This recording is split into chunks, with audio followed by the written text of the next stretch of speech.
the feedback economy is really, really interesting. And you come from an experimentation background. You understand research. You understand the importance of feedback. I think for me, when I really got into CRO and I just saw how powerful feedback can be, getting people to actually tell you if your thing is good or bad is so, so valuable.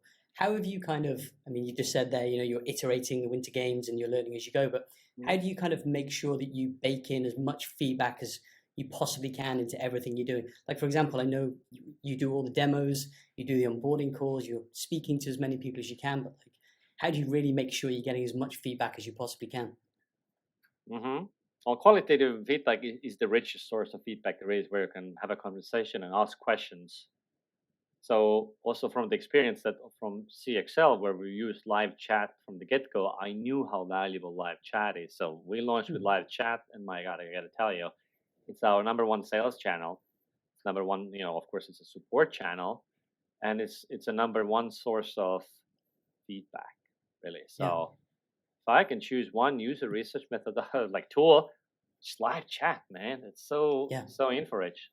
And is And that because even people better, is that because people are basically saying like, hey, I'm on your site, I want to know this specific thing and it's not there and that's why it's so useful? Or is it like we just want to speak to somebody quickly? Like why is it so good? yeah. I mean, it's a low friction way to get your problem solved, or if you're wondering about something, because like scheduling a demo, it's a high pressure situation.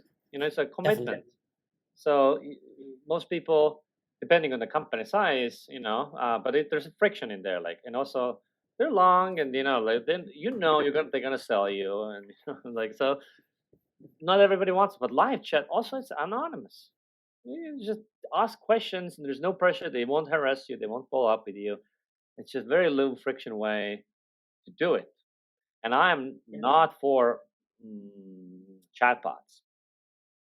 Because chatbots still are idiots. They're like, for me personally, they're a really frustrating experience. Whenever they have chatbots on a website and I need to go through the support to sales and ask a question, it's a night. It's just so bad. So hence, I have made it call to it's live.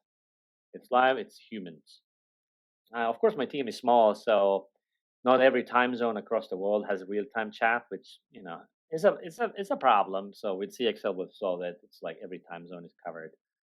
But we'll get there. Given enough time, you can solve a lot of problems. So I'm not worried about that. So US time zone, it's usually me actually on live chat. And then I have people in Europe. So live chat is one. And I guess an even better source is the sales calls, because now these people are raising arm. I'm ready to entertain paying for this. I'm a believer of transparent pricing. So you go to Wynter.com, the pricing is there. So if you take a call with me, you know how much this costs. So we're really not. Again, I hate going into the demo and they say, "Oh, this is just $75,000." Thank you very much. I just wasted my time here. Like. So if you think my stuff is expensive, I don't want to talk to you, and then you don't want to talk to me either. So everybody wins. So transparent pricing, and so on the demo. And some days I do like 6 a day. It's a lot. It's a lot, but since the early days of my career, the way I've been doing this is that I can do anything for a short while, and the short while can be years. For a number of years, I can do anything. I have worked without pay for 2 years in my life because I wanted to change my career. After software development, it wasn't sitting on me. What job can I get? I don't have a degree or skill, so I worked 2 years for free to build up skills in another domain, so I can play the long game. Similar thing, I can do demos all day long. This I'm like also this is I want to be in these calls because these are my customers. Who are you? What do you want? How can I help you? Things like that. And then the objections, the questions, the reality. Why does this matter to you? And all the questions they ask.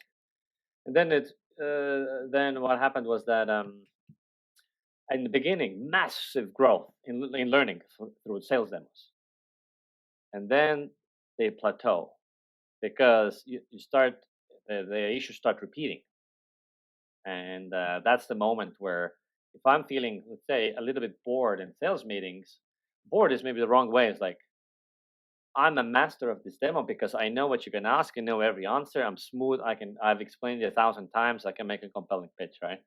So that's a sign. Okay, now I'm ready to bring somebody on. I can teach it I know exactly how it's gonna go.